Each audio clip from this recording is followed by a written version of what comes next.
if you're looking to find patterns in your data that might not be readily obvious when you just analyze it looking on normal charts, clustering is a really common algorithm that people will use to try and apply some machine learning to their data and uncover these patterns. And we support that in Power BI as well. There's two ways that you can do this. One is using a scatter chart where you're looking at two different variables and then just using those variables find clusters. And the other is using a table where you would put potentially many variables in. And we'll actually look through all of those different variables to try and understand any clusters that might be hiding in your data. So let's take a look at how that works. So I'm looking here at a scatter chart with one dot for each of our products. And I've plotted on the y-axis the likelihood that this customer said they would purchase the product again. It's an average score. And then on the x-axis, an average satisfaction score. So you can see that most of our customers are somewhere in the middle, but there's a few outliers to the left and right here. Now, if I want to apply this through our machine learning algorithms and find some of these clusters automatically, I'll find it on that dot menu in the top right-hand corner. So I can choose here, give a name for these clusters, and I can choose how many clusters I want to find. We use a k-means algorithm under the hood here, so it will actually figure out what's the optimal number of clusters. But I can also override this and say, I want a specific number if I think there's a good value to apply here.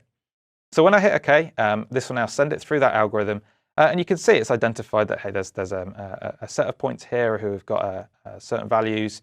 There's a set down in this corner, which again sort of correspond to these outliers. And then this mass in the middle, it sort of vaguely split them up into these 4 different areas based on the underlying data for all of this. And you can see the new column that it's created, this product ID column, product ID clusters rather, has been added here. So I can actually just use this anywhere else in my report. And it got added to the legend of this scatter chart. So for example, I could create a little bar chart showing me, okay, so for all of these clusters, what was the total sales amount? So we sold most out of cluster 3.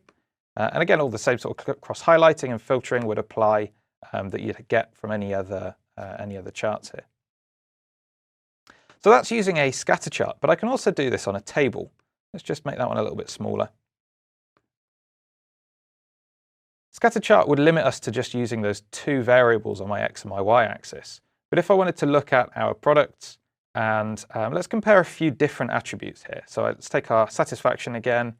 Let's take the likelihood whether they were going to purchase this product again. But let's also look at our total sales amount and the number of units that were sold. So we've got multiple variables going into this here. So again, let's try and find some different clusters within this. So the menu's in the same place, but this time we're using all 4 of those different variables to try and find clusters. I'll leave this one on automatic. And here now I can see I've got this new column was created here called product name clusters. So this one I did on product name.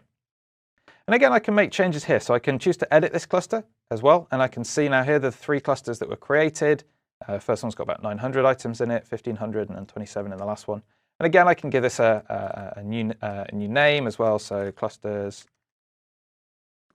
over more variables.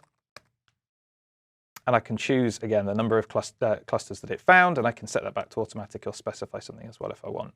And again, I can use this in exactly the same way as I did any other, as I would do any other variable. So let's look at this one based on the based on those more variables. Let's make that another little bar chart. Again, look at sales amount here. So I can see most of our sales for this one came from the first cluster. And again, I can focus on these ones and see, okay, well, most of those were higher satisfaction, but had quite a broad range of purchase likelihoods. Cluster 3, that's it's included most of the outliers that we saw over on the left-hand side of that satisfaction scale. But there's a few from the other areas as well. So clustering lets you choose a whole range of variables and look at the hidden patterns in that data that might not be instantly obvious if you just visualize it yourself.